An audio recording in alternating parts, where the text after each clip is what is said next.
जय राधा माधवा कुंज बिहारी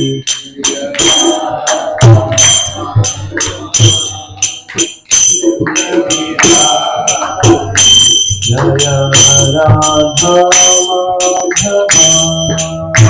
कुंज बिहारी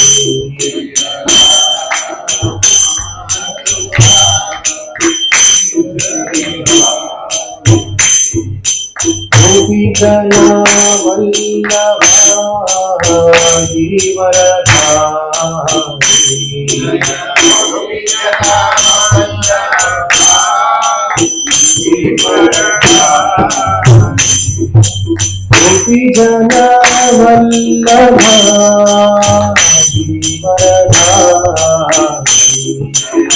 गोपी जना वल्लभा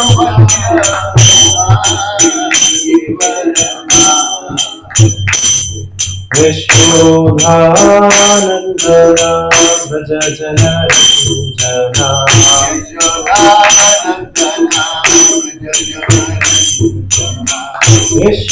यशोधानन्दना व्रज जनरञ्जना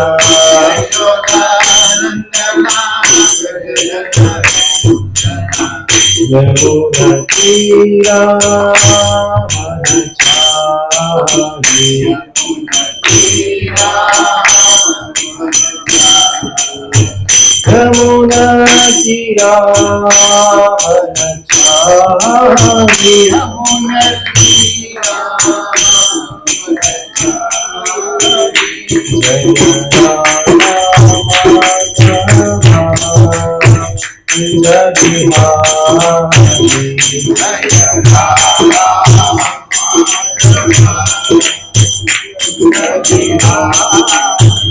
जय राधा माधवा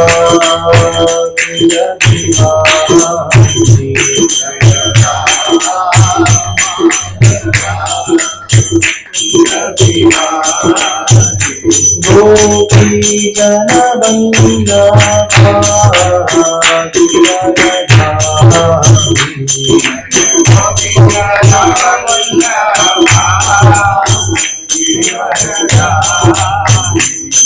गोपी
Hare Krishna, Krishna Krishna, Hare Hare, Hare Rama, Hare Rama, Rama Rama, Hare Hare.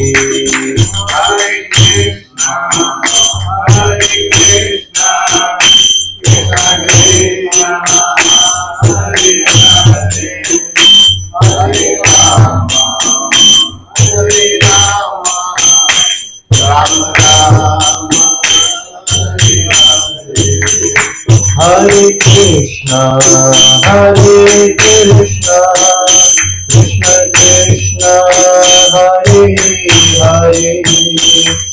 Hare Rama, Hare Rama, Rama Rama, Hare Hare.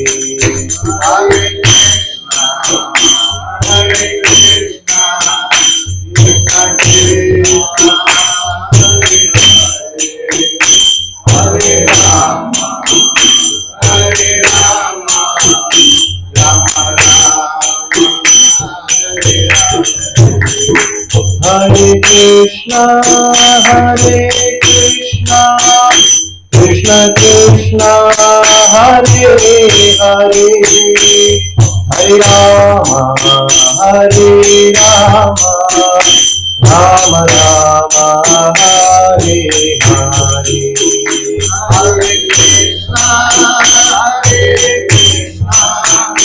Krishna Krishna, Hare Hare, Hare Rama, Hare Rama, Rama Rama, Hare Hare. Hare Krishna, Hare Krishna, Krishna Krishna, Hare Hare, Hare Rama, Hare Rama, Rama Rama, Hare Hare. Hare Krishna, Hare Krishna, Krishna Krishna, Hare Hare, Hare Rama, Hare Rama, Rama Rama, Hare Hare. Hare Krishna, Hare Krishna, Krishna Krishna, Hare Hare, Hare Rama, Hare Rama, Rama Rama, Hare Hare. Hare Krishna, Hare Krishna, Krishna Krishna, Hare Hare, Hare Rama, Hare Rama, Rama Rama, Hare Hare. Hare Krishna, Hare Krishna, Krishna Krishna, Hare Hare, Hare Rama, Hare Rama, Rama Rama, Hare Krishna, Hare Krishna, Krishna Krishna, Hare Hare, Hare Rama, Hare Rama, Rama Rama, Hare Hare. Hare Krishna, Hare Krishna, Krishna Krishna, Hare Hare, Hare Rama, Hare Rama, Rama Rama, Hare Hare.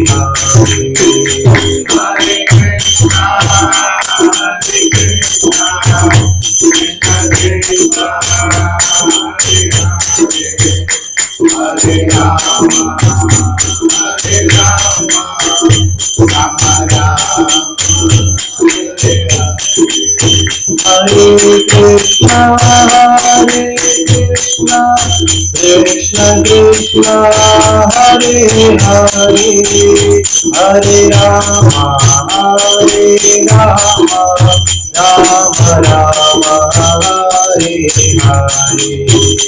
Hare Krishna, Hare Krishna, Krishna Krishna, Hare Hare, Hare Rama, Hare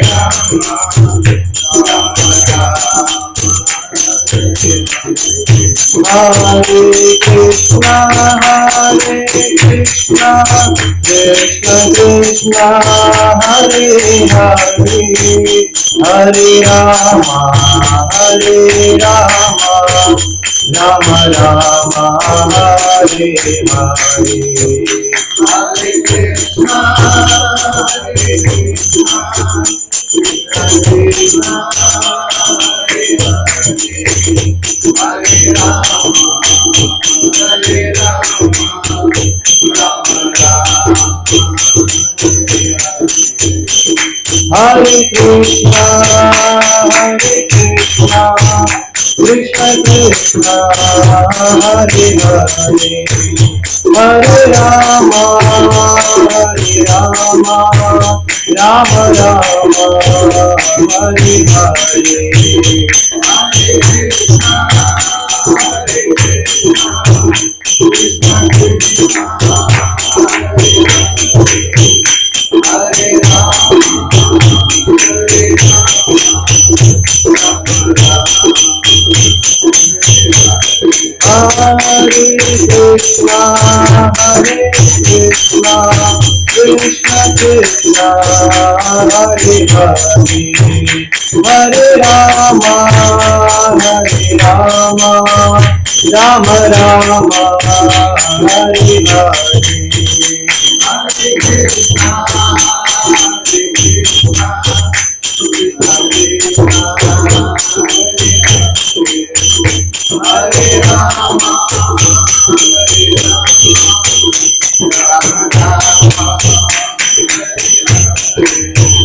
Jai Krishna Balaram, Jai Krishna Balaram, Krishna Balaram, Jai Krishna Balaram,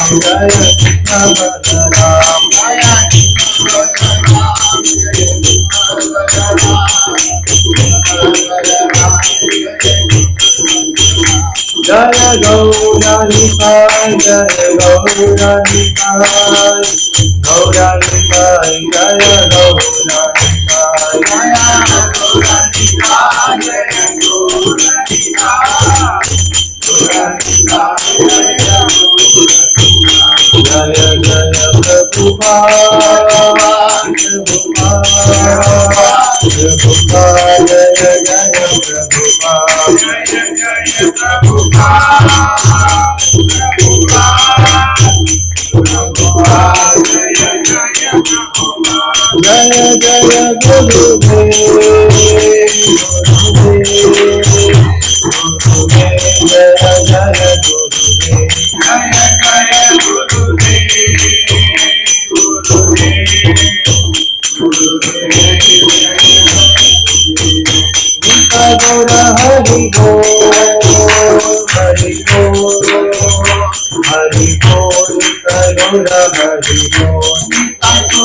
जयं विष्णुपाद परमहंस परिव्राजकाचार्य अष्टोत्तर सदस्री श्रीमद अभयचरणारविंद भक्तिविनोद समप्रभुपाद की जयं विष्णुपाद परमहंस परिव्राजकाचार्य अष्टोत्तर सदस्री श्रीमद शील भक्ति सिद्धांत सरस्वती महाराज प्रभुपाद की जय।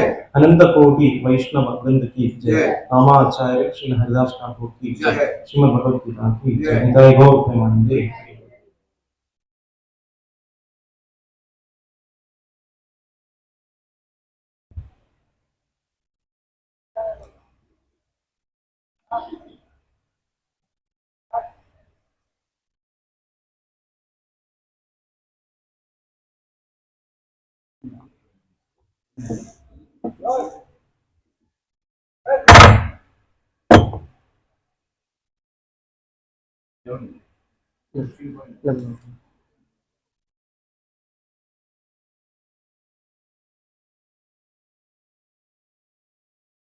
ओम नमो भगवते वासुदेवाय। ओम नमो भगवते वासुदेवाय।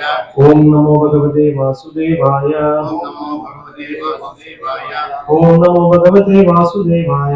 ओम नमो भगवते वासुदेवाय। ഭഗവത്ഗീത യഥാരൂപം അധ്യായം 15 ശ്ലോകം 13. 15ാമത്തെ അധ്യായത്തിലെ 13ാമത്തെ ശ്ലോകം.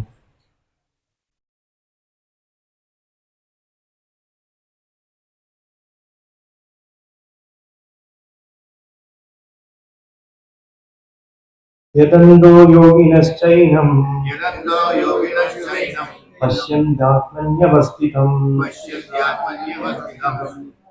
यतन्तोऽप्यकृतात्मानो नैनं पश्यन्त्य चेतसः यतन्तो योगिनश्चैनं पश्यन्त्यात्मन्यवस्थितं यतन्तोऽप्यकृतात्मानो नैनं पश्यन्ति चेतसः यतन्तो योगिनश्चैनं पश्यन्त्यात्मन्यवस्थितं यतन्तोऽप्यकृतात्मानो नैनं पश्यन्ति चेतसः यतन्तो योगिनश्चैनं पश्यन्त्यात्मन्यवस्थितं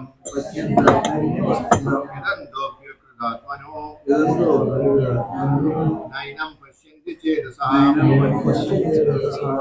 यदन्तो योगिनश्चैनं पश्यन्त्यात्मन्यवस्थितं यदन्तोऽप्यकृतात्मानो नैनं पश्यन्ति चेतसः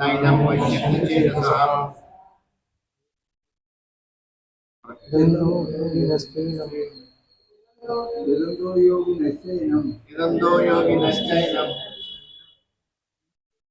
पश्यन्त्यात्मन्यवस्थितं यदन्तोऽप्यकृतात्मानो नैनं पश्यन्ति चेतसः यदन्तो योगिनश्चैनं पश्यन्त्यात्मन्यवस्थितं यदन्तोऽप्यकृतात्मानो नैनं पश्यन्ति चेतसः यदन्तो योगिनश्चैनं पश्यन्त्यात्मन्यवस्थितं यदन्तोऽप्यकृतात्मानो नैनं पश्यन्ति चेतसः यदन्तो योगिनश्चैनं पश्यन्त्यात्मन्यवस्थितं यदन्तोऽप्यकृतात्मानो नैनं पश्यन्ति चेतसः यदन्तो योगिनश्चैनं पश्यन्त्यात्मन्यवस्थितं यदन्तोऽप्यकृतात्मानो नैनं पश्यन्ति चेतसः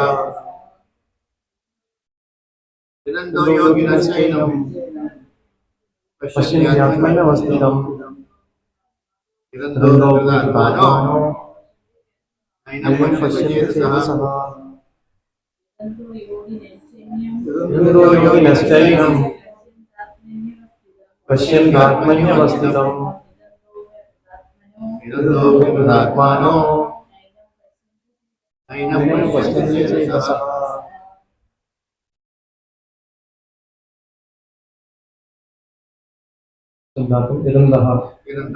യത്നിക്കുന്നവരായ യോഗിനഃ യോഗികൾ ഏനം ഇതിനെ ആത്മനി ആത്മാവിൽ അവസ്ഥിതനായിട്ട് പശ്യന്തി കാണുന്നു അകൃതാത്മാനഃ ആത്മസാക്ഷാത്കാരം ലഭിക്കാത്തവരായ അചേതസഃ മന്ദബുദ്ധികൾ യതന്തഃ അപി യത്നിച്ചാലും ഏനം ഇത് ന പശ്യന്തി കാണുന്നില്ല. വിവർത്തനം ഭാവത്ത് കൃഷ്ണകൃപാമൂർത്തി ശ്രീ ശ്രീമദ് അഭയ ചരണാരവിന്ദ ഭക്തിവേദ സ്വാമി ഭാഷിക പ്രഭുപാദി വിവർത്തനം. ആത്മസാക്ഷാത്കാരം ലഭിച്ച് എപ്പോഴും യത്നിച്ചു കൊണ്ടേയിരിക്കുന്ന അതീന്ദ്രിയവാദികൾക്ക് ഇതെല്ലാം വ്യക്തമായി കാണാൻ കഴിയും. മനോവികാസം പ്രാപിക്കാത്തവർക്കും ആത്മസാക്ഷാത്കാരം ലഭിക്കാത്തവർക്കും ശ്രമിച്ചാലും എന്താണ് സംഭവിക്കുന്നതെന്ന് കാണാൻ കഴിയില്ല. ഭാവാർത്ഥം. ആധ്യാത്മികമായ ആത്മസാക്ഷാത്കാരത്തിനായി ശ്രമിക്കുന്ന അതീന്ദ്രിയവാദികൾ അനേകമുണ്ട്. എന്നാൽ ആത്മസാക്ഷാത്കാരം ലഭിക്കാത്ത ഒരാൾക്കും ജീവാത്മാവിന് ശാരീരികമായി വരുന്ന മാറ്റങ്ങളെ തികച്ചും അറിയാൻ ആവില്ല. ഇവിടെ യോഗിനഃ എന്ന പദത്തിന് പ്രാധാന്യമുണ്ട്. ഇന്ന് യോഗികൾ എന്ന് പറയുന്നവർ പലരുണ്ട്. യോഗികളുടെ എന്ന് അറിയപ്പെടുന്ന സംഘടനകളും ഏറെയുണ്ട്. ആത്മസാക്ഷാത്കാരത്തെ സംബന്ധിച്ചിടത്തോളം രണ്ടു കൂട്ടരും അന്ധതയിൽ തന്നെ. ചില കായിക വ്യായാമങ്ങൾ അടിമപ്പെട്ടിരിക്കുന്ന ഇക്കൂട്ടർക്ക് ദേഹദാർഢ്യവും ആരോഗ്യവും ഉണ്ടെങ്കിൽ തൃപ്തിയായി. മറ്റൊന്നിനെ കുറിച്ചും അവർക്ക് അറിഞ്ഞുകൂടാ.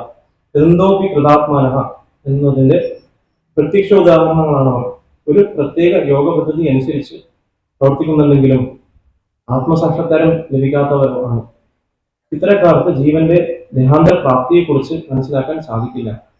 ശരിക്കും യോഗചര്യയിൽ ഏർപ്പെട്ട് ആത്മാവിനെയും പ്രപഞ്ചത്തെയും പരമകൃഷ്ണനെയും സാക്ഷാത്കരിച്ചവർക്ക് ഭക്തിയോഗികൾക്ക്, അതായത് കൃഷ്ണാബോധത്തോടെ ഉള്ള വിശുദ്ധ ഭക്തിയുടെ സേവനത്തിൽ മുഴുകിയവർക്ക് മാത്രമേ എന്താണ് സംഭവിക്കുന്നതെന്ന് മനസ്സിലാവുകയുള്ളൂ.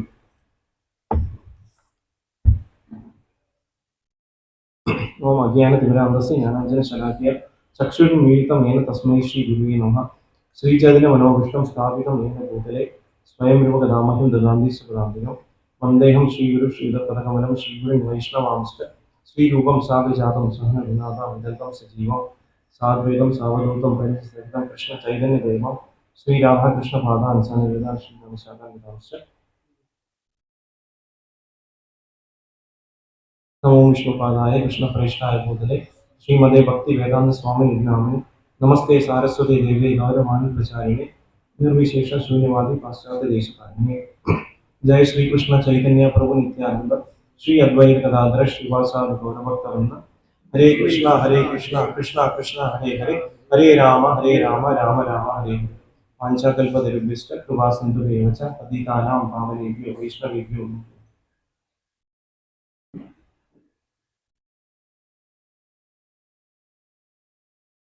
കൃഷ്ണ. അപ്പോൾ നമ്മൾ കുറച്ച് ക്ലാസ്സുകളായിട്ട് നമ്മൾ 15ാമത്തെ അധ്യായം പുരുഷോത്തമ യോഗം എന്ന അധ്യായമാണ് ചർച്ച ചെയ്ത് വരുന്നത്. ഇതിൽ നമ്മൾ കഴിഞ്ഞ കുറച്ച് ക്ലാസ്സുകൾ കാണാൻ സാധിച്ചു എങ്ങനെയാണ് ഒരു ജീവാത്മാവ് ശരീരം വിട്ടുപോകുന്നതും അതനുസരിച്ച് പല പല ആകർഷണങ്ങൾ കാരണം പല ഗുണങ്ങളനുസരിച്ച് അദ്ദേഹത്തിന് പല പല ശരീരങ്ങൾ എടുക്കുന്നു എന്നുള്ളതിനെ പറ്റിയൊക്കെ നമ്മൾ കഴിഞ്ഞ ക്ലാസ്സിൽ നമ്മൾ മനസ്സിലാക്കി. ഇന്നത്തെ ശ്ലോകത്തിൽ എന്താണ് സാക്ഷാത്കാരം ലഭിച്ച ഒരു വ്യക്തി അദ്ദേഹം എങ്ങനെയാണ് എല്ലാത്തിനെയും ശരിയായ രീതിയിൽ കാണാൻ സാധിക്കുന്നുവെന്നും അല്ലാത്ത വ്യക്തികൾക്ക് പൂർണ്ണമായിട്ടും എന്താണ് സംഭവിക്കുന്നത് അറിയാൻ സാധിക്കില്ല എന്നാണ് ഇവിടെ പ്രധാനം പറയുന്നത്. അപ്പോൾ നമുക്കറിയാം, നമ്മൾ പലപ്പോഴും ഭക്തി സേവനത്തിൽ വരുമ്പോൾ ആദ്യത്തെ വാക്ക് കേൾക്കുന്നത് സെൽഫ് റിയലൈസേഷൻ അല്ലെങ്കിൽ ആത്മ സാക്ഷാത്കാരം എന്ന വാക്യമാണ്. അപ്പോൾ പലപ്പോഴും നമ്മൾ അതേപറ്റി നമ്മൾ ചിന്തിച്ചിട്ടേ ഉണ്ടാവില്ല ശരിക്കും. അപ്പം നമ്മൾ ശരിക്കും നമ്മൾ ആരാണെന്ന ചോദ്യത്തിന് നമ്മൾ ഉത്തരം കണ്ടെത്തിയില്ല എന്നുണ്ടെങ്കിൽ നമ്മുടെ മനുഷ്യ ജീവിതം വ്യർത്ഥമാണെന്നാണ് ശാസ്ത്രങ്ങൾ പറയുന്നത്. നമുക്ക് കാണാൻ സാധിക്കും, അപ്പം നമ്മൾ ആരാണെന്ന ചോദ്യത്തിന് ഉത്തരം എന്ന് പറയുമ്പോൾ നമുക്കറിയാം നമ്മുടെ ശരീരമാണെന്ന ബോധത്തോടെ തന്നെയാണ് ജീവിതം നയിക്കുന്നത് എല്ലാവരും. പക്ഷെ ഏതൊരു നിമിഷമാണ് ഒരു വ്യക്തി ശരിയായ രീതിയിൽ ഒരു ആധ്യാത്മിക പ്രസ്ഥാനത്തിൽ വരികയും അങ്ങനെ അദ്ദേഹം മനസ്സിലാക്കുകയും ചെയ്യുകയാണ് ഞാൻ ഈ ശരീരമല്ല എന്നും എൻ്റെ ശരിയായിട്ടുള്ള ഐഡന്റിറ്റി എന്ന് പറയുന്ന ആത്മാവാണെന്ന് മനസ്സിലാക്കി പ്രവർത്തിക്കുമ്പോഴാണ് നമ്മൾ ആത്മസാക്ഷാത്കാരം എന്ന പടിയിലോട്ട് പോകുന്നത്.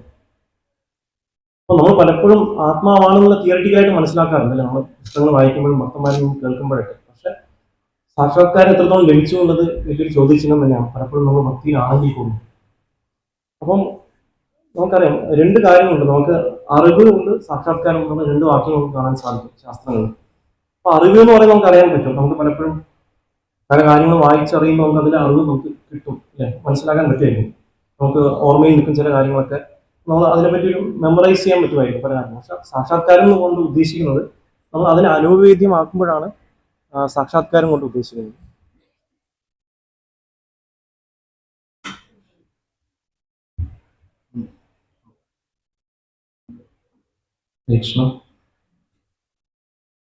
അപ്പോൾ ആ ജ്ഞാനത്തിനെ അനുഭവേദ്യമാക്കുമ്പോഴാണ് നമ്മൾ സാക്ഷാത്കാരമായിട്ട് മനസ്സിലാക്കാൻ പറ്റുന്നത്. അപ്പോൾ നമ്മളൊരു എക്സാമ്പിളായിട്ട് പറയുകയാണെന്നുണ്ടെങ്കിൽ ഇപ്പോൾ നമ്മളിപ്പോൾ പറയണം ഒരു നല്ലൊരു സ്വീറ്റ് നമ്മൾ പറയണം, ഒരു രസഗുലിയോ ഗുലാബ് ജാമുൻ എന്ന സ്വീറ്റ് ഉണ്ട് നമ്മൾ പറഞ്ഞു കൊടുക്കുന്ന ഒരു വ്യക്തി, നമ്മൾ ചിലപ്പോൾ പറയായിരിക്കും അത് ഒരു പാല് കൊണ്ട് ഉണ്ടാക്കിയ ഒരു സ്വീറ്റാണ്, അത് വെള്ള കളറിലായിരിക്കും ഉണ്ടാവുക, നല്ല മധുരമാണ്, പിന്നെ അത് ഒരു റൗണ്ടായിട്ട് ഉണ്ടാവും, നമ്മളത് കഴിച്ചു കഴിഞ്ഞാൽ നല്ലൊരു ആസ്വാദനമാണെന്നൊക്കെ നമ്മൾ പറഞ്ഞു കൊടുത്താലും പക്ഷെ അത് എത്രത്തോളം നമ്മൾ പറഞ്ഞു കൊടുത്താൽ ഒരു വ്യക്തി അത് കഴിക്കുമ്പോഴാണ് പൂർണ്ണമായിട്ടും അതിന്റെ രുചി അറിയാൻ സാധിക്കുക. അപ്പൊ അതുപോലെ തന്നെ നമുക്ക് മനസ്സിലാക്കാൻ സാധിക്കും ഈ ആത്മസാക്ഷാത്കാരം എന്ന കാര്യം അതുപോലെ തന്നെയാണ്. നമ്മൾ എത്രത്തോളം അത് കേട്ടാലും നമ്മൾ അതിനെ പ്രാക്ടീസ് ചെയ്താൽ മാത്രമാണ് പൂർണ്ണമായിട്ട് അതിനെ അറിയാൻ സാധിക്കുക. അപ്പൊ അത് എങ്ങനെയാ പ്രാക്ടീസ് ചെയ്യാനുള്ള കാര്യം വെച്ചാൽ നമുക്ക് അത് ഗുരു സാധു ശാസ്ത്രം നമുക്ക് പറഞ്ഞു തരണം, അത് എങ്ങനെയാണ് നമ്മൾ ആ ആത്മസാക്ഷാത്കാരം എന്ന പണിയിലോട്ട് പോകേണ്ടതെന്നും അതിനാണ് നമുക്ക് ആധ്യാത്മിക ഒരു വലിയന്മാർ നമുക്ക് പറഞ്ഞു തരുന്നത്, ഏത് രീതിയിലാണ് ഒരു വ്യക്തിയെ ട്രെയിൻ ചെയ്തെടുക്കുന്നത്. എന്തൊരു കാര്യം നമ്മൾ മനസ്സിലാക്കണമെന്നുണ്ടെങ്കിൽ നമുക്ക് ഒരു ഗുരുവിന്റെ ആവശ്യം നമുക്കുണ്ട്. അപ്പൊ അതുപോലെ തന്നെ ഈ ആധ്യാത്മിക ജ്ഞാനം എന്ന് പറയുന്നത് അത്രയും ഉയർന്നൊരു ജ്ഞാനമാണ് അല്ലെ. നമ്മൾ ഭഗവത്ഗീത തന്നെ രാജവിദ്യ രാജഗുഹി എന്ന് പറയുന്നത് എല്ലാം ജ്ഞാനത്തിന്റെ ഉയർന്ന ജ്ഞാനമായിട്ടാണ് ഈ ഭഗവത്ഗീത ജ്ഞാനത്തിന് പറയുന്നത്. ഈ ജ്ഞാനത്തിന് മനസ്സിലാക്കണമെന്നുണ്ടെങ്കിൽ നമുക്കും അതുപോലെ തന്നെ ഒരു ആധ്യാത്മിക ഒരു വലിയന്റെ ഒരു ആശ്രയം പ്രാപിച്ചാൽ മാത്രമാണ് പൂർണ്ണമായിട്ട് നമുക്ക് മനസ്സിലാക്കാൻ സാധിക്കുക. അപ്പം അദ്ദേഹത്തിന് ആശ്രയം എടുക്കാമെന്ന് ഉദ്ദേശിക്കുന്നത് എന്താണ് ശരിക്കും നമുക്ക് അദ്ദേഹത്തിന്റെ ഉപദേശങ്ങളെ നമ്മൾ മനസ്സിലാക്കി എടുത്ത് നമ്മുടെ ജീവിതത്തിൽ പ്രാവർത്തികമാക്കാനാണ് അതുകൊണ്ട് ഉദ്ദേശിക്കുന്നത്. നമ്മൾ എത്രത്തോളം അദ്ദേഹത്തിന്റെ ഉപദേശങ്ങളെ മനസ്സിലാക്കുകയും അത് നമ്മുടെ ജീവിതത്തിൽ പ്രാവർത്തിയാക്കുന്നു അതനുസരിച്ചാണ് നമുക്ക് ആത്മസാക്ഷാത്കാരം വരുന്നത്. നമ്മൾ പലപ്പോഴും നമ്മൾ ചിന്തിക്കാൻ ഭക്തിയിൽ വന്നു ആത്മസാക്ഷാത്കാരം എന്ന് പറയുന്നത് നമുക്ക് ഓട്ടോമാറ്റിക്കായിട്ട് വരും നമ്മൾ ചിന്തിക്കും. പക്ഷേ ശരിക്കും നമ്മൾ മനസ്സിലാക്കേണ്ട ഒരു കാര്യം പറഞ്ഞാൽ അതിനെ നമ്മൾ യത്നിക്കാനുള്ള കാര്യം കൂടി നമ്മുടെ സൈഡിലുണ്ട്. നമ്മൾ നമ്മുടെ സൈഡിൽ നിന്ന് എത്രത്തോളം നമ്മൾ പരിശ്രമിക്കുന്നോ ആത്മാർത്ഥമായിട്ടോ, ഭഗവാന്റെ ഭക്തന്മാരുടെ കാരുണ്യം കൊണ്ടാണ് നമുക്ക് ആത്മസാക്ഷാത്കാരം ലഭിക്കുന്നത്. അപ്പൊ അതുപോലെ തന്നെ അപ്പൊ നമുക്ക് അങ്ങനെ സാക്ഷാത്കരിച്ച വ്യക്തികളിൽ നിന്ന് നമ്മൾ കേൾക്കുകയും അവരിൽ നിന്ന് നമ്മൾ ചോദ്യങ്ങൾ ചോദിച്ച് മനസ്സിലാക്കുകയും നമ്മുടെ എല്ലാ സംശയങ്ങളും ദൂരീകരിക്കുമ്പോഴാണ് നമുക്ക് പൂർണ്ണമായിട്ടും ഇതിനെ നമ്മുടെ ജീവിതത്തിൽ നമുക്ക് പൂർണ്ണമായിട്ടും അപ്ലൈ ചെയ്യാൻ സാധിക്കുക.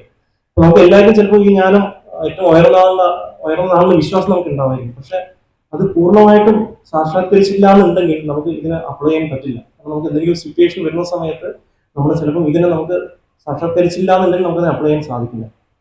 നമുക്കൊരു എക്സാമ്പിളായിട്ട് നമ്മൾ പറയുകയാണെന്നുണ്ടെങ്കിൽ നമ്മൾ പലപ്പോഴും നമുക്ക് എന്തെങ്കിലുമൊക്കെ നടന്നു പോകുമ്പോഴോ അല്ലെങ്കിൽ എവിടെയെങ്കിലും കൈയൊക്കെ തട്ടി മുറിയുന്നുണ്ടാകും. മുറിഞ്ഞ ഉടനെ തന്നെ നമ്മൾ ഉടനെ തന്നെ നമ്മൾ എന്താ ചിന്തിക്കുക, നമ്മൾ കൈ മുറിഞ്ഞു, നമ്മൾ ഉടനെ തന്നെ നമ്മൾ ശരീരബോധത്തിലാണ് നമ്മൾ ഉള്ളത് പലപ്പോഴും അല്ലേ. നമ്മൾ ഒരിക്കലും നമുക്ക് അങ്ങനെ ചിന്തിക്കാൻ സാധിക്കില്ല. നമ്മൾ കൈ മുറിഞ്ഞിട്ടുണ്ട് എന്നാലും ശരിക്കും എനിക്കല്ല വേദന പറ്റിയ ശരീരത്തിലാണ് എന്ന ബോധം നമുക്ക് പലപ്പോഴും വരാറില്ല. നമ്മൾ പലപ്പോഴും ശരീരമായിട്ടാണ് നമ്മൾ ഐഡന്റിഫൈ ചെയ്യുന്നത്.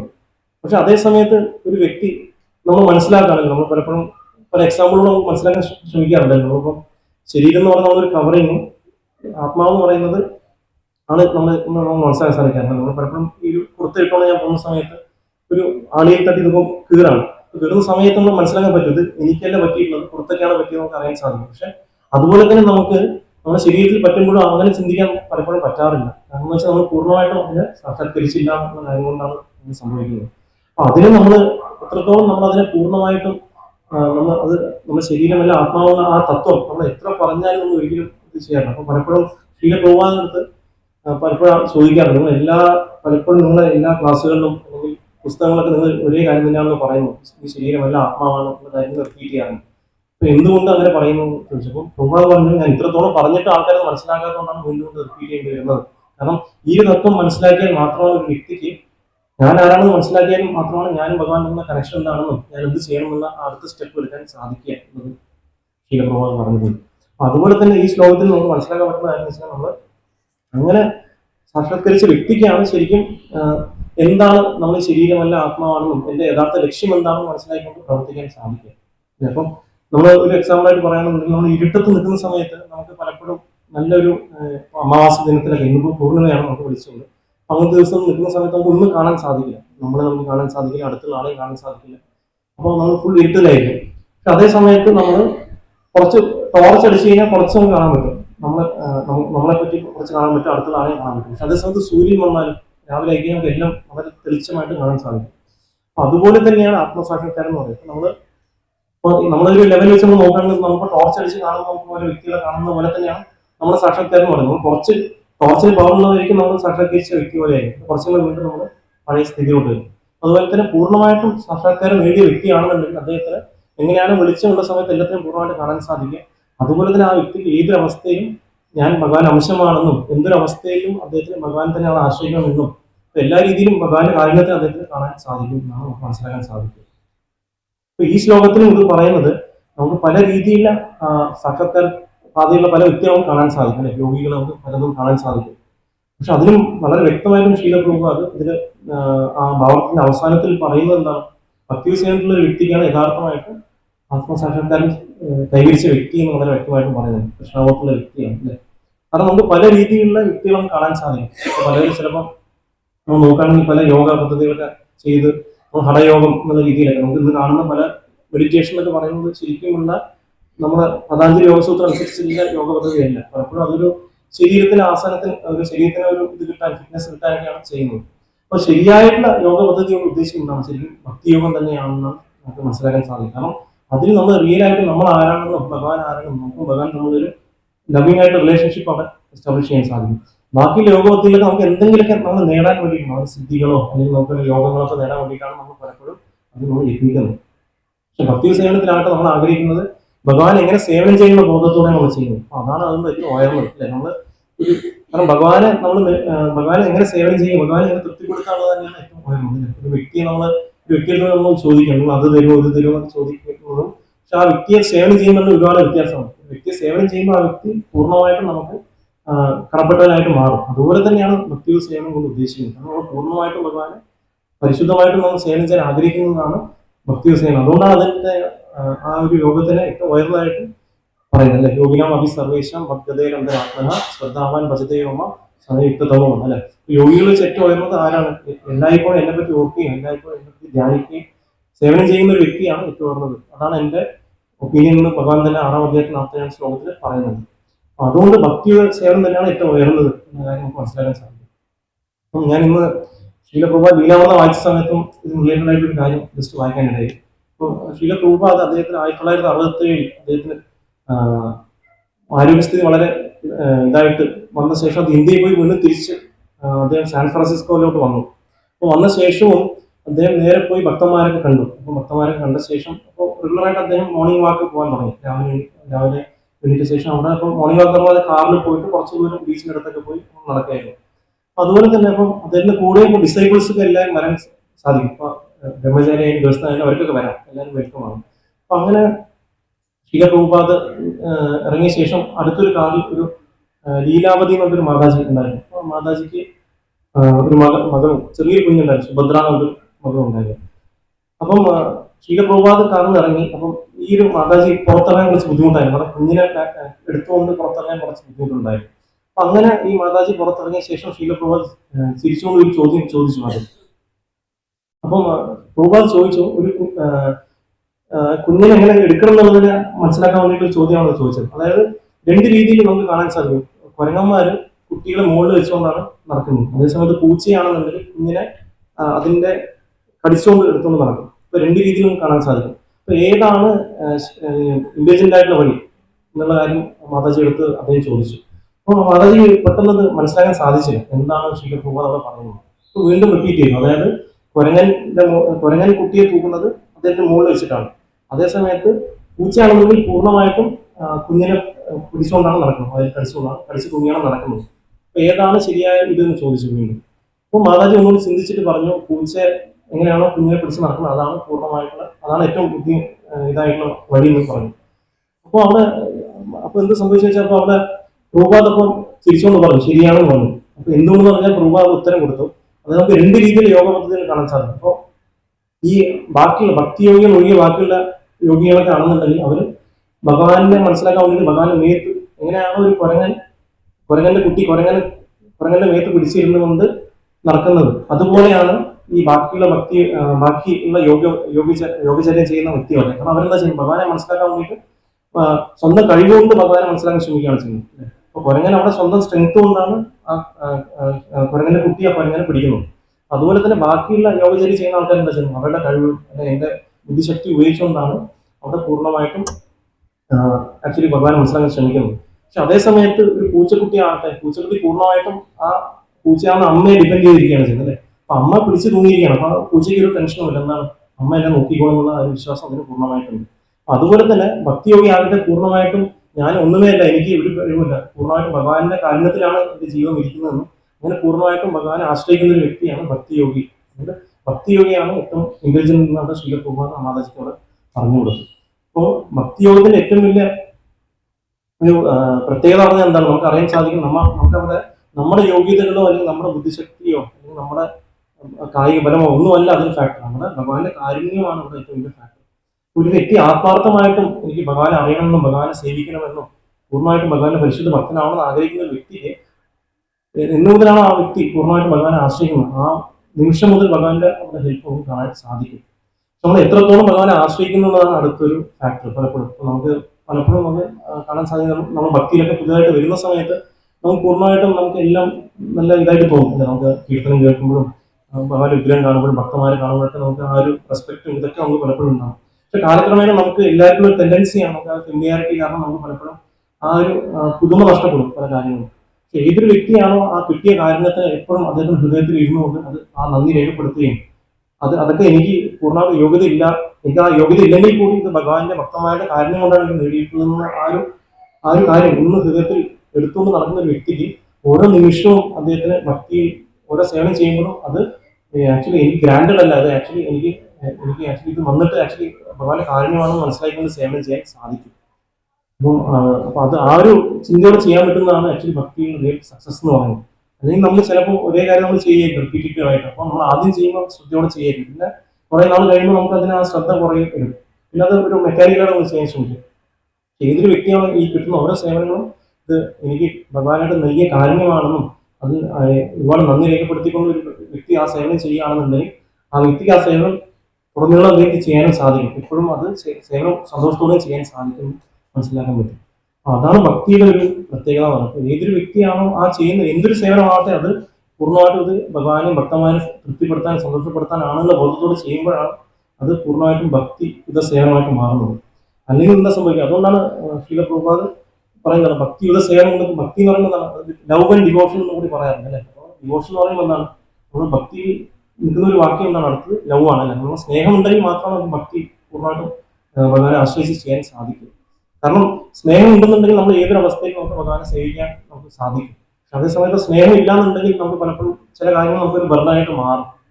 അതെങ്ങനെയാണോ ഒരു എക്സാമ്പിൾ ശീലപ്രഭ എന്ന് പറയുന്നത് ഭൗതിക ലോകത്തിൽ ഒരു കുഞ്ഞിന്റെ അമ്മയുടെ എക്സാമ്പിൾ ആയിട്ടാണ് പറയാറുള്ളത് അല്ലേ. അപ്പോൾ ഒരു അമ്മ അല്ലെ പലപ്പോഴും അമ്മയ്ക്ക് പലപ്പോഴും വയ്യായിരിക്കുന്ന സമയത്ത് കൂടി കുഞ്ഞിന് വേണ്ടിയിട്ട് ഏതൊരു സമയത്തായാലും ആ കുഞ്ഞിനെ നോക്കാൻ വേണ്ടി അമ്മ യാതൊരു ബുദ്ധിമുട്ട് കൂടി മനസ്സിൽ ഒരു ബുദ്ധിമുട്ട് കൂടി തോന്നില്ല അമ്മയ്ക്ക് അല്ലെ. ഏതൊരു അവസ്ഥയിലും എന്ത് വയ്യായി ഉണ്ടെങ്കിൽ കുഞ്ഞിനെ സേവിക്കാൻ എപ്പോഴും തയ്യാറാണ്.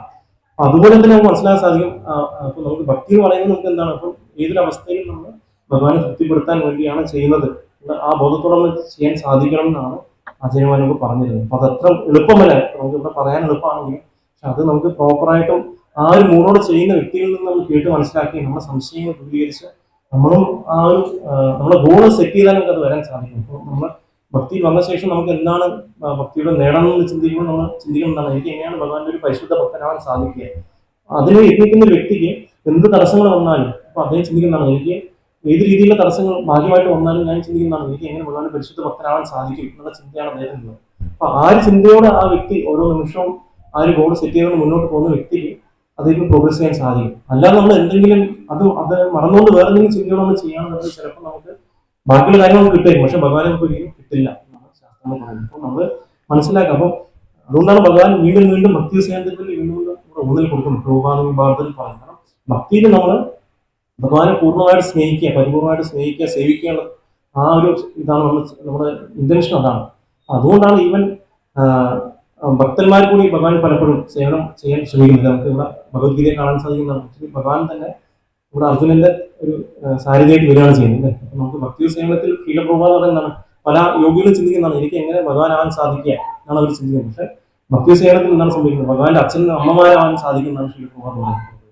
കാരണം അങ്ങനെ പൂർണ്ണമായിട്ട് നമ്മൾ ഭഗവാനെ സേവനം ചെയ്യാനുള്ള അവസരമാണ് അച്ഛനമ്മമാരായിട്ട് അവർ ആഗ്രഹിക്കുന്നത്, അല്ലാതെ ഭഗവാനെ കൺട്രോൾ ചെയ്യാനുള്ള കാര്യമല്ല. അപ്പൊ അങ്ങനെ അതുകൊണ്ടാണ് ഭക്തി സേവനം ഏറ്റവും ടോപ്പ് മോസ്റ്റ് ആയിട്ട് നമുക്ക് കാണാൻ സാധിക്കും. അത് പഠിപ്പിച്ച് തരാൻ ആണ് നമുക്ക് ആചാര്യന്മാർ അവതരിച്ചിരിക്കുന്നത്. നമുക്ക് പലപ്പോഴും കാണാൻ സാധിക്കും. ഇന്നും നമുക്കറിയാം ഇന്ന് ശ്രീ നരോത്തം ദാസ് ഠാക്കൂർ എന്ന ആചാര്യന്റെ ആവിർഭാവ ദിനവുമാണ്. നമുക്ക് പലപ്പോഴും അദ്ദേഹത്തിന്റെ പറ്റി പറയുകയാണെങ്കിൽ നമുക്ക് പല പല സോങ്ങുകൾ നമ്മൾ വൈഷ്ണവ ഗീതങ്ങളിലൊക്കെ നമുക്ക് രാവിലെ പാടുന്ന ദർശനാദിക്ക് ശേഷം പാടുന്ന ആ ഒരു ശ്രീകൃഷ്ണ ചൈതന്യം ദ്വൈക്കരമോനെ ആ ഇതും പിന്നെ ഗൗരാരതി അങ്ങനെ ഒരുപാട് ഗീതങ്ങൾ നമുക്ക് തന്നൊരു ആചാര്യനാണ്. അപ്പൊ അദ്ദേഹം അതുപോലെ തന്നെ നമുക്ക് ഈ ഭക്തി എന്ന് പറഞ്ഞാൽ പലപ്പോഴും നമുക്ക് വളരെ എളുപ്പമായിട്ട് മാറ്റി തരുന്ന ഒരു വ്യക്തിയാണ് നമുക്ക് കാണാൻ സാധിക്കുക. നമ്മൾ ആചാര്യന്മാരുടെ നമ്മൾ നോക്കുകയാണെങ്കിൽ അവരുടെ പല പല ഭജനകളിലൂടെ നമുക്ക് എന്താ നമുക്ക് മനസ്സിലാക്കാൻ സാധിക്കുക. നമുക്ക് എന്നും എങ്ങനെ ഭഗവാനെ ഏത് മൂഡിലൂടെ സേവനം ചെയ്യണമെന്നും നമുക്ക് ഇപ്പോഴും എളിമത്തം എന്നൊരു കാര്യം കൊണ്ട് തരുന്നതാണ് ഈ ഓരോ വൈഷ്ണവ സോങ്സ് എന്ന് പറയുന്നത്. അപ്പൊ എങ്ങനെ നമുക്ക് ഭക്തി എന്ന വലിയ സാഗരത്തിന് വളരെ എളുപ്പമായിട്ടും അതിന്റെ എസൻസിനെ നമുക്ക് എടുത്തു തരുന്നതാണ് വൈഷ്ണവ ആചാര്യന്മാരുടെ ഓരോ ഈ വൈഷ്ണവ ഗീതങ്ങൾ എന്ന് പറയുന്നത്. അപ്പോൾ ഞാനൊരു 5 മിനിറ്റ് അദ്ദേഹത്തിനെ പറ്റി പറയാമെന്ന് വിചാരിക്കുന്നു ഇന്നത്തെ ഈ ദിവസത്തിൽ. അപ്പോൾ നരോത്തം ദാസ് ഠാക്കൂർ എന്ന് പറയുന്നത് അദ്ദേഹം കേത്തൂരി എന്ന ഗ്രാമത്തിൽ ബംഗ്ലാദേശിലാണ് കേത്തൂരി എന്ന് പറഞ്ഞ സ്ഥലം അവിടെയാണ് അദ്ദേഹം അവതരിച്ചത്. നോക്കുകയാണെന്നുണ്ടെങ്കിൽ അദ്ദേഹം ഒരു വലിയൊരു രാജാവിന്റെ മകനായിരുന്നു നരോത്തം ദാസ് ഠാക്കൂർ എന്ന് പറയുന്നത്. അപ്പൊ അദ്ദേഹത്തിന് ചെറുപ്പം മുതലേ അദ്ദേഹത്തിന് എല്ലാ സുഖ സൗകര്യങ്ങളും ഉണ്ടായിരുന്നു. കാരണം അദ്ദേഹം അടുത്ത രാജകുമാരനാണ്. എല്ലാം കൊണ്ടും പല എന്താണ് ധനികനായ ഒരു കുടുംബത്തിൽ നോക്കുകയാണെങ്കിൽ രാജാവ് എല്ലാ സുഖ സൗകര്യങ്ങളൊക്കെ അദ്ദേഹത്തിന് ഉണ്ടായിരുന്നു. പക്ഷെ അദ്ദേഹത്തിന് ചെറുപ്പം മുതലേ അദ്ദേഹത്തിന് ഭഗവാനെ പറ്റി കേൾക്കാനും ഭഗവാനെ ഭക്തന്മാരെ പറ്റി അറിയാനുള്ള ആഗ്രഹമായിരുന്നു അദ്ദേഹത്തിന് എപ്പോഴും ഉണ്ടായിരുന്നു. അപ്പൊ അങ്ങനെ അദ്ദേഹം ചെറുപ്പത്തിൽ അദ്ദേഹം ഒരു കൃഷ്ണദാസ് എന്ന് പറഞ്ഞൊരു ഭക്തനെ അദ്ദേഹം പരിചയപ്പെടുകയും അദ്ദേഹത്തിലൂടെ ചൈതന്യ മഹാപ്രഭുവിനെ ഫോളോ ആയിരുന്നു കൃഷ്ണദാസ് എന്ന് പറയുന്ന ഭക്തൻ. അദ്ദേഹം ചൈതന്യ മഹാപ്രഭുവിനെ പറ്റി ഒരുപാട് അദ്ദേഹം പറഞ്ഞു കൊടുത്തു. അപ്പൊ അദ്ദേഹത്തിന് ഓരോ നിമിഷവും എങ്ങനെ എനിക്ക് ചൈതന്യ മഹാപ്രഭുവിനെ കാണാൻ സാധിക്കും അങ്ങനെ ചിന്തിച്ചുകൊണ്ടേയിരുന്നു. പക്ഷെ നിർഭാഗ്യവശാൽ അദ്ദേഹത്തിന്റെ കാലഘട്ടത്തിൽ ചൈതന്യ മഹാപ്രഭു ഉണ്ടായിരുന്നില്ല. അദ്ദേഹം ഈ ലോകം വിട്ടു പോയി. അദ്ദേഹം തീർത്തിട്ട് പോയി. അപ്പൊ അദ്ദേഹത്തിന് വീണ്ടും വീണ്ടും ഇപ്പൊ ചൈതന്യ മഹാപ്രഭു അനുയായികളെ കാണാൻ പറ്റും. എനിക്ക് ഇങ്ങനെ ചൈതന്യ മഹാപ്രഭുവിന്റെ എന്താണ് അദ്ദേഹത്തിന്റെ റിയൽ ആയിട്ടുള്ള മൂഡ് എന്ന് അറിയാൻ സാധിക്കുക എന്ന രീതിയിൽ അദ്ദേഹം എപ്പോഴും ചിന്തിച്ചുകൊണ്ടേയിരുന്നു. അപ്പൊ രാമപകലൊക്കെ അദ്ദേഹം ഇങ്ങനെ അതിനെപ്പറ്റി ചിന്തിച്ചിട്ടുണ്ട്. പക്ഷെ അവരെ അച്ഛനമ്മമാരാണെങ്കിൽ അദ്ദേഹത്തിനെ അടുത്ത രാജകുമാരനായിട്ട് ഇരുത്തണം അതിനെപ്പറ്റിയൊന്നും അവർ ചിന്തിച്ചു. പക്ഷെ ഇത് അങ്ങനെ ഇരിക്കുന്ന സമയത്ത് അദ്ദേഹം ചെറിയൊരു വയസ്സ്, ഒരു 6-7 വയസ്സ് സമയത്താണ് അദ്ദേഹം ഒരു ദിവസം രാത്രി അങ്ങനെ കേത്തുരിയിൽ നിന്ന് അദ്ദേഹം വൃന്ദാവനത്തിലൂടെ യാത്ര തിരിച്ചു. അപ്പൊ അന്ന് കാര്യങ്ങൾ അറിയാൻ സാധിക്കും. അപ്പൊ കാടുകളിലൂടെയാണ് വഴി ഉള്ളത്. അപ്പൊ അങ്ങനെ അദ്ദേഹം നടന്ന് കാടുകളിലൂടെ അദ്ദേഹം പോയി വൃന്ദാവനത്തിൽ എത്താൻ വേണ്ടി ശ്രമിക്കുകയാണ്. അപ്പൊ ആ സമയത്ത് അവരുടെ അച്ഛനമ്മമാർക്ക് മനസ്സിലായി ഇദ്ദേഹം എവിടെയോ പോയിരിക്കുകയാണ്. അപ്പൊ രഹസ്യാന്വേഷകരെ അദ്ദേഹം അയച്ചു എവിടെയാണ് ഈ ഇദ്ദേഹത്തിനെ കണ്ടുപിടിക്കാൻ വേണ്ടിയിട്ട്. അങ്ങനെ അവർ ഇദ്ദേഹത്തിനെ കണ്ടെത്തി. അപ്പൊ ഇദ്ദേഹം കാട്ടിൽ വെച്ച് അദ്ദേഹത്തിനെ കണ്ടെത്തി. അപ്പൊ കണ്ടെത്തിയ സമയത്ത് ഇദ്ദേഹം വളരെ വിനയത്തോടെ പറഞ്ഞു, എനിക്ക് തിരിച്ച് ആ രാജ്യത്തിലുള്ള രാജ്യം ഭരിക്കാനോ ഇതിനൊന്നും എനിക്ക് താല്പര്യമില്ല. എനിക്ക് എന്റെ ആഗ്രഹം എന്ന് പറഞ്ഞാൽ എങ്ങനെ എനിക്ക് എന്റെ പൂർണ്ണ ജീവിതം പ്രധാനം സമർപ്പിക്കാനും ബാക്കിയുള്ളവരെ കൂടി എന്തെങ്കിലും നന്മ ചെയ്യാനുമാണ് എന്റെ ജീവിതത്തിന്റെ യഥാർത്ഥ ലക്ഷ്യം എന്ന് പറഞ്ഞുകൊടുത്തുകൊണ്ട് ഈ വന്ന രഹസ്യാന്വേഷകരെ അദ്ദേഹം വിനയത്തോടെ അദ്ദേഹം മനസ്സിലാക്കി കൊടുത്തു. അപ്പൊ വന്ന ആൾക്കാർക്ക് അത്ഭുതമായി ഈ കുഞ്ഞിന്റെ ഇത്രയും ഈ ജ്ഞാനം കണ്ടിട്ട്. അവര് പറഞ്ഞു, എന്താ ശരി, ഞാൻ കുറച്ച് പണം നിങ്ങൾ തരാം, നിങ്ങൾ എന്തായാലും പണമില്ലാതെ നടക്കുന്നത്. ഈ രഹസ്യാന്വേഷകർ കുറച്ച് പണം കൊടുത്തിട്ട് അവർ തിരിച്ച് നാട്ടിലോട്ട് പോയി. അപ്പൊ അങ്ങനെ ഇദ്ദേഹം നടന്ന് പോയി അവിടെ വൃന്ദാവനത്തിലെത്തിയ ശേഷം ജീവഗോസ്വാമിയെ കാണുകയും അദ്ദേഹത്തിൽ നിന്ന് ശിക്ഷണങ്ങൾ എടുക്കുകയും അങ്ങനെ അവിടെ രാധാകുണ്ഠ ക്ഷേത്രത്തിൽ വെച്ച് ജീവഗോസ്വാമിയെ കണ്ടെത്തി. അങ്ങനെ അദ്ദേഹം അവിടെ ജീവഗോസ്വാമിയെ കാണുകയും അദ്ദേഹം സേവനങ്ങൾ ചെയ്തു. അതിനിടയ്ക്കാണ് അദ്ദേഹത്തിന് ചൈതന്യ മഹാപ്രഭു സ്വപ്നത്തിൽ പ്രത്യക്ഷപ്പെടുകയും അദ്ദേഹത്തോട് പറഞ്ഞു, നീ ലോകനാഥ് ഗോസ്വാമി എന്ന വലിയൊരു ഒരു ആചാര്യനുണ്ട്, അദ്ദേഹത്തിൽ നിന്ന് നീ ദീക്ഷ സ്വീകരിക്കണം എന്ന് പറഞ്ഞു. അപ്പൊ ലോകനാഥ് ഗോസ്വാമി പറഞ്ഞ ഒരു ആചാര്യൻ എന്ന് പറഞ്ഞാൽ അദ്ദേഹം ആർക്കും ദീക്ഷ കൊടുക്കാത്തൊരു ഒരു ആചാര്യനായിരുന്നു. കാരണം അദ്ദേഹം എപ്പോഴും ചിന്തിക്കുന്നത്, ഞാൻ ഒരിക്കലും യോഗ്യനല്ല, എനിക്ക് യോഗ്യത ഇല്ലെങ്കിൽ ഞാൻ എങ്ങനെയാണ് വേറെ വ്യക്തിക്ക് യോഗ്യത കൊടുക്കാൻ സാധിക്കുക എന്ന് ചിന്തിച്ചിരുന്ന വ്യക്തിയായിരുന്നു. അപ്പൊ അങ്ങനെ ഇദ്ദേഹം ജീവഗോസ്വാമി അടുത്ത് ഈ ഒരു ആഗ്രഹം പ്രകടിപ്പിച്ചു, ഇങ്ങനെ ലോകനാഥ് ഗോസ്വാമി ആരാണെന്നും അദ്ദേഹത്തിനെ എനിക്ക് കാണണമെന്നൊക്കെ പറഞ്ഞു. അപ്പൊ അങ്ങനെ അദ്ദേഹം ലോകനാഥ് ഗോസ്വാമിയെ അദ്ദേഹം കാണാൻ സാധിച്ചു. അദ്ദേഹം യമുനാ നദി തീരത്തിരുന്ന് അവിടെ നാമം ജപിക്കുകയാണ്. അപ്പൊ അദ്ദേഹം കണ്ട ശേഷം ഉടനെ തന്നെ അദ്ദേഹം നമസ്കരിച്ചിട്ട് പറഞ്ഞു, ചൈതന്യ മഹാപ്രഭുവിന്റെ സ്വപ്നത്തിൽ അവതരിച്ചു. അപ്പൊ അദ്ദേഹം പറഞ്ഞു, ലോകനാഥ് ഗോസ്വാമി എന്ന ഉത്തമമായ ആചാര്യനുണ്ട്, അദ്ദേഹത്തിൽ നിന്ന് നീ എൻ്റെ അടുത്ത് ദീക്ഷ സ്വീകരിക്കാനാണ് ചൈതന്യ മഹാപ്രഭു ഉദ്ദേശിച്ചത് എന്ന് പറഞ്ഞുകൊണ്ട് അദ്ദേഹം ലോകനാഥ് ഗോസ്വാമി സമീപിച്ചു. ഉടനെ തന്നെ ലോകനാഥ് ഗോസ്വാമി പറഞ്ഞു, എനിക്ക് ഒരിക്കലും യോഗ്യതയില്ല, കാരണം നിനക്ക് ചൈതന്യ മഹാപ്രഭു സ്വപ്നത്തിൽ ഒന്ന് പ്രത്യക്ഷപ്പെട്ടിരിക്കുകയാണ്, പക്ഷെ ഞാൻ പറഞ്ഞൊരു വ്യക്തി മഹാപ്രഭുവിനെ ഇതുവരെ കണ്ടിട്ടില്ല, പിന്നെ നിനക്ക് എന്തിനാണ് ദീക്ഷയുടെ ആവശ്യം എന്ന് പറഞ്ഞുകൊണ്ട് അദ്ദേഹം ചോദിച്ചു. അതുപോലെ തന്നെ എനിക്ക് ഒരിക്കലും ഒരു വ്യക്തിയെ ഈ ഭൗതിക ശാസ്ത്രത്തിൽ നിന്ന് പുറത്തു കിടത്താൻ എനിക്ക് സാധിക്കുന്നില്ല, അപ്പം ഞാൻ എങ്ങനെയാണ് നിനക്ക് ദീക്ഷ തരിക എന്ന് പറഞ്ഞുകൊണ്ട് ലോകനാഥ് ഗോസ്വാമി അപ്പൊ അദ്ദേഹം നിരസിച്ചു ഇനീഷ്യലി. അപ്പൊ അദ്ദേഹം പറഞ്ഞു, എനിക്ക് നിങ്ങളല്ലാതെ വേറെ ആശ്രയമില്ല, അല്ലെങ്കിൽ നിങ്ങൾ എനിക്ക് ദീക്ഷ തന്നില്ലാന്നുണ്ടെങ്കിൽ എന്റെ ജീവിതം വ്യക്തമാണെന്ന് പറഞ്ഞുകൊണ്ട് അദ്ദേഹം തിരിച്ചുപോയി. അപ്പൊ അദ്ദേഹത്തിന് മനസ്സിലാക്കാൻ സാധിച്ചു ലോകനാഥ് ഗോസ്വാമി എന്ന ആചാര്യന് ദീക്ഷ തരാൻ താല്പര്യമില്ല. അപ്പൊ അദ്ദേഹം ചിന്തിച്ചു. അപ്പൊ അദ്ദേഹം അവിടെ ഇരുന്നുകൊണ്ട് ഒരിക്കലും തിരിച്ചു പോയില്ല. അദ്ദേഹം ലോകനാഥ് ഗോസ്വാമി എന്ത് ചെയ്യുമെന്ന് ചിന്തിച്ചു. അപ്പൊ അദ്ദേഹം പലപ്പോഴും കാണാൻ സാധിക്കും അന്ന് കാലങ്ങളിലൊക്കെ രാവിലെ നമ്മൾ കുളിക്കുന്നതിന് തൊട്ട് മുമ്പായിട്ട് അവരുടെ ബാക്കിയുള്ള വിസർജനം കാര്യങ്ങളൊക്കെ ചെയ്തിട്ടാണ് അവർ നദിയിൽ പോയി കുളിക്കുന്നത്. അപ്പോൾ ഈ ലോകനാഥ് ഗോസ്വാമി അവിടെ ഇരുന്ന് ഈ കാര്യങ്ങൾ ചെയ്ത ശേഷം അദ്ദേഹം കുളിക്കാനൊക്കെ പോകും. അപ്പൊ ഡെയിലി ഈ നോക്കുന്ന സമയത്ത് ഈ നരോത്തം ദാസ് ഠാക്കൂർ എന്ന ഈ ഭക്തൻ അദ്ദേഹം അവിടെ പോയി അദ്ദേഹത്തിന് സ്വന്തം കൈ കൊണ്ട് ആ മരങ്ങളൊക്കെ എടുത്ത് ക്ലീൻ ചെയ്യുന്ന ആ പ്ലേസ് വളരെ വൃത്തിയാക്കി വെച്ചു. അപ്പം ഡെയിലി ഇദ്ദേഹം നോക്കിയ സമയത്ത് എങ്ങനെയാണ് ഇത് അത്രയും വൃത്തിയായിട്ട് അവിടെ ഇരിക്കുന്നത് എല്ലാ ദിവസവും ചിന്തിച്ചു. അങ്ങനെ നോക്കിയ സമയത്താണ് ഒരു ദിവസം ലോകനാഥ് ഗോസ്വാമി മനസ്സിലാക്കാൻ സാധിച്ചു, നരോത്തം ദാസ് ഠാക്കൂറാണ് അവിടെ വന്ന് ക്ലീൻ ചെയ്യുന്നത് പറഞ്ഞു. അപ്പോൾ ഉടനെ തന്നെ നരോത്തം ദാസ് ഠാക്കൂർ അവിടെ ലോകനാഥ് ഗോസ്വാമി കാണുകയും ശരണം പ്രാപിക്കുകയും അദ്ദേഹം പറഞ്ഞു, എനിക്ക് ദീക്ഷ തരണമെന്ന് അദ്ദേഹം റിക്വസ്റ്റ് ചെയ്യുന്ന സമയത്ത് ലോകനാഥ് ഗോസ്വാമി പറഞ്ഞു, ഞാൻ നിന്നെ മാത്രമായിട്ട് ഞാൻ ഒരു ശിഷ്യനായിട്ട് ഞാൻ നിന്നെ ദീക്ഷ തരാമെന്ന് പറഞ്ഞുകൊണ്ട് ദീക്ഷ കൊടുത്തു. അങ്ങനെയാണ് നരോത്തം ദാസ് ഠാക്കൂർ സേവനത്തിലൂടെയാണ് ഒരു വ്യക്തി നമുക്ക് പറഞ്ഞു തരാണ് എങ്ങനെയാണ് ഒരു ഗുരുവിനും ദീക്ഷ സ്വീകരിക്കുന്നത്. നമുക്ക് പലപ്പോഴും ചിന്തിക്കും, നമ്മൾ പലപ്പോഴും ഗുരുവിനെ നമ്മളാണ് പോയി സെലക്ട് ചെയ്യുന്നത്, പക്ഷെ ശരിക്കും അവിടെ ഒരു ഗുരുവാണ് ശിഷ്യനെ സെലക്ട് ചെയ്യുന്നത്. ശരിക്കും നോക്കുകയാണെങ്കിൽ ഒരു വ്യക്തിയുടെ സേവന മനോഭാവത്തിലൂടെയാണ് ആക്ച്വലി അദ്ദേഹം റിയലി ക്വാളിഫൈഡ് ആണ് ദീക്ഷയ്ക്ക് വേണ്ടിയിട്ട്. അപ്പൊ ആ ഒരു തത്വമാണ് നരോത്തം ദാസ് ഠാക്കൂർ അദ്ദേഹം ജീവിതത്തിലൂടെ പറഞ്ഞു തരികയും അദ്ദേഹം ഒരുപാട് വൈഷ്ണവ ഗീതങ്ങൾ നമുക്ക് സമർപ്പിക്കുകയും ചെയ്യും. അദ്ദേഹം വരുന്നൊരു ഭക്തൻ, അതായത് നമ്മൾ നോക്കുകയാണെന്നുണ്ടെങ്കിൽ അദ്ദേഹം ഒരുപാട് പ്രചരണം ചെയ്യുകയും ചെയ്യും. ആക്ച്വലി നരോത്തം ദാസ് ഠാക്കൂറിന്റെ അടുത്ത് നോക്കുകയാണെങ്കിൽ അദ്ദേഹം പല സ്ഥലങ്ങളിൽ പോയി നമ്മൾ നോക്കുകയാണെങ്കിൽ ചൈതന്യ മഹാപ്രഭുവിന്റെ ഈ ടീച്ചിങ്സിനൊക്കെ പ്രചരണം ചെയ്ത 3 വ്യക്തികൾ ഒരാളാണ് നരോത്തം ദാസ് ഠാക്കൂർ. ശ്യാമാനന്ദ പ്രഭുവിന്റെ കൂടെ തന്നെ നരോത്തം ദാസ് ഠാക്കൂർ. അപ്പോൾ ഇന്നേ ദിവസം നമുക്ക് പ്രാർത്ഥിക്കാം ഇന്നത്തെ ഒരു വൈഷ്ണവന്റെ അടുത്ത് അദ്ദേഹത്തിന്റെ ഭക്തി, അദ്ദേഹത്തിന്റെ ആ ഒരു ആത്മാർത്ഥതയും ഭക്തിയും ആ ഒരു ഗുരുഭക്തിയും എടുത്ത് അതിന്റെ ആ സാഗരത്തിന്റെ ഒരു അംശമെങ്കിലും നമുക്ക് കിട്ടട്ടെ എന്ന് ഈ ആചാര്യന്മാരുടെ ആഹ്വാനത്തിൽ നമുക്ക് പ്രാർത്ഥിക്കുകയും അതെ, അങ്ങനത്തെ ഭക്തന്മാരിൽ നിന്ന് നമ്മൾ കേൾക്കുകയും അങ്ങനെ അതിഗുരുവര്യന്മാരെ ഭക്തന്മാരെ സേവനം ചെയ്യുന്ന മനോഭാവം കിട്ടട്ടെ എന്ന് പ്രാർത്ഥിക്കുക. ഇതാണ് ക്ലാസ്സിലൂടെ പറയുന്നത്. ഹരേ കൃഷ്ണ.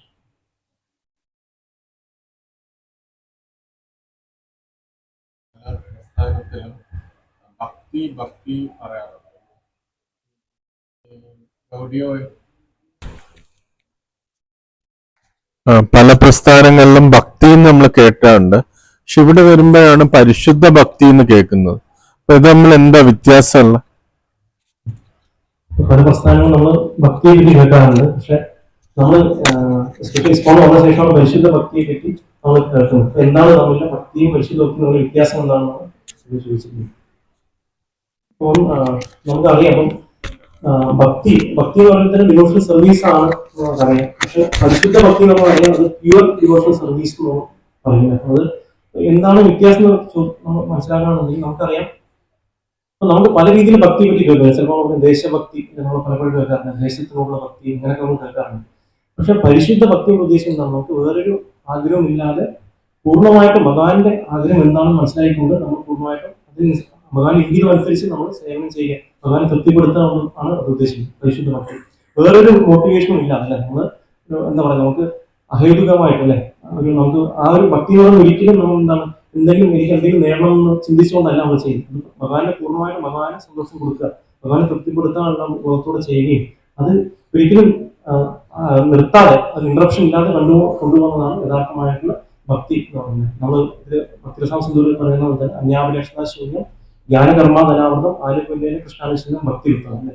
വേറെ ഇച്ഛ ഇല്ലാതെ, അല്ലെ? വേറെ അഭിലാഷം ഇല്ലാതെ ജ്ഞാനത്തിനോ കർമ്മത്തിനോ വേണ്ടി അല്ലാതെ ആനുകൂല്യം കൃഷ്ണാനുശീലം എന്താണ് ഫേവറബിളായിട്ട് നമുക്ക് ഭക്തി, ഭഗവാൻ പറയുന്ന ഇൻസ്ട്രക്ഷൻസ് അനുസരിച്ച് നമ്മൾ ഫോളോ ചെയ്യും, ഭഗവാന് പൂർണ്ണ സന്തോഷം കൊടുക്കാനുള്ള തത്വത്തോടെ നമ്മൾ ചെയ്യുന്നതാണ് പൂർണ്ണമായിട്ടുള്ള പരിശുദ്ധ ഭക്തി, അല്ലെങ്കിൽ അൺഅലോണായിട്ടുള്ള ഡിവോഷൻ എന്നാണ് ശാസ്ത്രങ്ങൾ പറയുന്നത്. പ്രഭു ഹരകൃഷ്ണ പറഞ്ഞത് ദേശഭക്തിയും നമ്മുടെ ദേശഭക്തിയും പരിശുദ്ധ ഭക്തിയും എങ്ങനെ ഒരുമിച്ച് കൊണ്ടുപോകാം? ദേശഭക്തിയും പരിശുദ്ധ ഭക്തിയും എങ്ങനെ ഒരുമിച്ച് കൊണ്ടുപോകാം? ശരിക്കും ഭക്തി എന്ന് പറയുന്നത് ശരിക്കും പരിശുദ്ധ ഭക്തിയാണ് നമുക്ക് മനസ്സിലാക്കാൻ സാധിക്കും. നമുക്ക് ദേശഭക്തി എന്ന് പറയുന്നത് നമ്മൾ നോക്കുകയാണെന്നുണ്ടെങ്കിൽ, നമ്മൾ ഇന്ത്യയിൽ ജനിച്ചുകൊണ്ടാണ് നമ്മൾ ഇന്ത്യക്കാരനോട് ഐഡന്റിഫൈ ചെയ്യുന്നത്. പക്ഷെ നമ്മൾ ശരിക്കും ഇന്ത്യക്കാരനാണോ? അല്ല, നമ്മൾ ശരിയുമല്ല എന്നാണ് തത്വം പറഞ്ഞിരുന്നത്. അതുകൊണ്ട് നമുക്ക് ഒരിക്കലും നമ്മൾ ശരീരമല്ലാത്തതും നമ്മൾ ഐഡന്റിഫൈ ചെയ്യുന്ന ആ രാഷ്ട്രമായിട്ട് നമ്മൾ അതും പറയുന്നത് താൽക്കാലികമാണ്. ഭൗതികത്തിൽ കാണുന്ന എന്ത് ഐഡന്റിഫിക്കേഷൻ. അപ്പൊ നമ്മുടെ റിയൽ ആയിട്ട് ഐഡന്റിഫിക്കേഷൻ പറയുന്നത് എന്താണ്? നമ്മൾ ഭഗവാന്റെ അംശമാണെന്നോ. അപ്പൊ അതാണ്. അപ്പൊ അത് മനസ്സിലാക്കിയ വ്യക്തി ചെയ്യേണ്ട ഭക്തിയാണ്. അടുത്താണ് ഭക്തി ചെയ്യേണ്ടത്, ശരി, ഭഗവാന്റെ അടുത്താണ് ഭക്തി ചെയ്യുന്നത്. അപ്പൊ അതാണ് റിയൽ ആയിട്ടുള്ള ഭക്തി. അതാണ് പരിശുദ്ധ ഭക്തി കൊണ്ട് ഉദ്ദേശിക്കുന്നത്. അപ്പൊ നമുക്ക് ഭക്തി എന്ന ടേം എന്ന് പറയുന്നത് പലപ്പോഴും യൂസ് ചെയ്യുമ്പോഴും ശരി ഭഗവാന്റെ അടുത്ത് ചെയ്യുന്നതിനാണ് ഭക്തി എന്ന് നമ്മൾ പറയുന്നത്. ബാക്കിയൊക്കെ നമ്മൾ ചിലപ്പോൾ പൂജ എന്ന് പറയാം, ബാക്കിയുള്ള കാര്യങ്ങളൊക്കെ നമ്മൾ പറയുന്നത്. പക്ഷെ ഭക്തി എന്ന് പറഞ്ഞിട്ടും ആചാര്യന്മാർ പറയുന്നത് ഭഗവാൻ കൃഷ്ണന്റെ അടുത്തുള്ള സേവനത്തെയാണ് പൂർണ്ണമായിട്ടും ഭക്തി എന്ന് ഉദ്ദേശിക്കുന്നത്.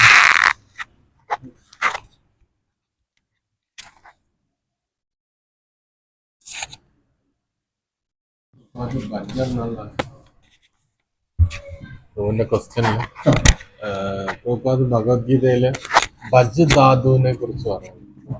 ഭജ് എന്ന് പറയുമ്പോൾ നമ്മള് പൂജാർഹരായിട്ടുള്ളവർ, ഇപ്പൊ ദേശത്തെ കുറിച്ച് പറഞ്ഞു, ദേശത്തിനെ നമുക്ക് റെസ്പെക്ട് ചെയ്യാം, ബഹുമാനിക്കാം, ഇതെല്ലാം ചെയ്യാം.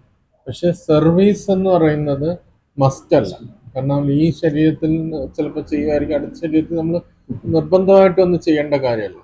സർവീസ് മസ്റ്റായിട്ട് ചെയ്യേണ്ട ഒരേ ഒരു വ്യക്തി ഭഗവാൻ മാത്രമാണ്. കാരണം നമ്മളെ ഭഗവാന്റെ അംശമാണ്. അപ്പം ഭജ് എന്ന് പറയുമ്പോഴത്തേന് ലവിങ് സർവീസ് എന്നർത്ഥം. ഭജ് എന്ന് പറയുന്ന ആ വേർഡ് യൂസ് ചെയ്യാനുള്ള ഒരേ ഒരു ക്വാളിഫൈഡ് പേഴ്സൺ ഭഗവാൻ മാത്രമാണ്. അതുകൊണ്ട് ഭക്തി എന്നുള്ള വേർഡിന്റെ അത് കറക്റ്റ് ചെയ്യാൻ പറ്റുന്ന ഒരു വ്യക്തി എന്ന് വെച്ചാൽ ഭഗവാൻ മാത്രമാണ്. മറ്റൊന്നും ഭക്തിയായിട്ട് വരത്തില്ല.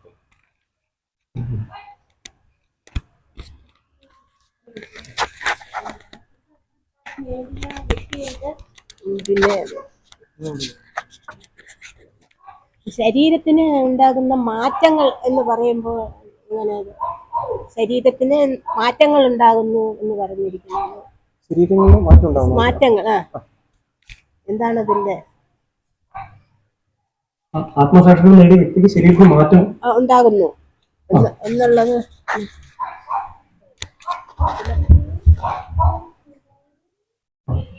ഈ ചോദ്യം മനസ്സിലായോ? അത് ഇതില് ബുക്കിൽ പറഞ്ഞിരിക്കുന്നു, അതാണ് ഞാൻ പറഞ്ഞത്. ശരീരത്തിന് ഉണ്ടാകുന്ന മാറ്റങ്ങൾ എന്തൊക്കെയാണ്? ആത്മസാക്ഷാത്കാരം ലഭിക്കാത്ത ഒരാൾക്കും ജീവാത്മാവിൽ ശാരീരികമായി വരുന്ന മാറ്റങ്ങൾ തിരിച്ചു അറിയാനാവില്ല. അതാണ് എന്റെ വാചകം. അതായത് നമ്മൾ ചിന്തിക്കുന്ന ശരിക്കും നമ്മൾ ആത്മസാക്ഷാത്കാരം ഇല്ലാത്തൊരു വ്യക്തിക്ക് നമ്മൾ ശരീരമാണെന്നുള്ള ചിന്തയോടാണ് ജീവിക്കുന്നത്. നമ്മൾ കാണാൻ സാധിക്കുന്നത് നമ്മൾ ശരീരമാണെന്ന ചിന്തയോടാണ് ജീവിക്കുന്നത്. പക്ഷെ അതേസമയത്ത് സാക്ഷാത്കാരം ലഭിച്ചൊരു വ്യക്തിക്ക് ഈ ശരീരം മാറിയാലും നമുക്ക് ഒരു അടുത്തൊരു ശരീരം ആത്മീയ ശരീരം കിട്ടുന്നുള്ള ജ്ഞാനം അദ്ദേഹത്തിനുണ്ട്. നമ്മൾ ഈ ശരീരം എന്ന് പറയുന്നത് ഭൗതിക ശരീരമാണ്. അപ്പം ഈ ശരീരമല്ല എന്റെ എല്ലാം എന്നുള്ള കാര്യം അദ്ദേഹത്തെ മനസ്സിലാക്കുകയും ഈ ശരീരം കഴിഞ്ഞു പോയാലും ഈ ശരിയായിട്ടുള്ള ആദ്യത്തെ ശരീരം അതാണ് എന്റെ ശരിയായിട്ടുള്ള ശരീരം, അതെനിക്ക് കിട്ടുന്നുള്ള ബോധം അദ്ദേഹത്തിന് കാണും. മനസ്സിലാക്കി? ക്ലിയർ ആണോ ആൻസർ?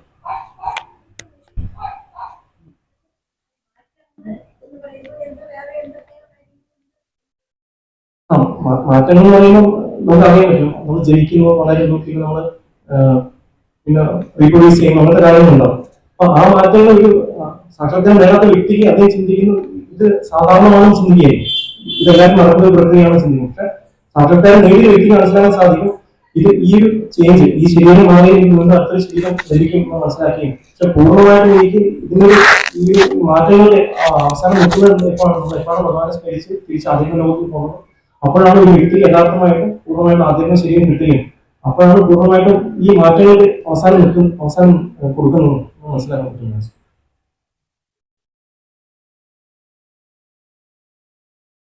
ക്ലിയർ ആയോ മതി?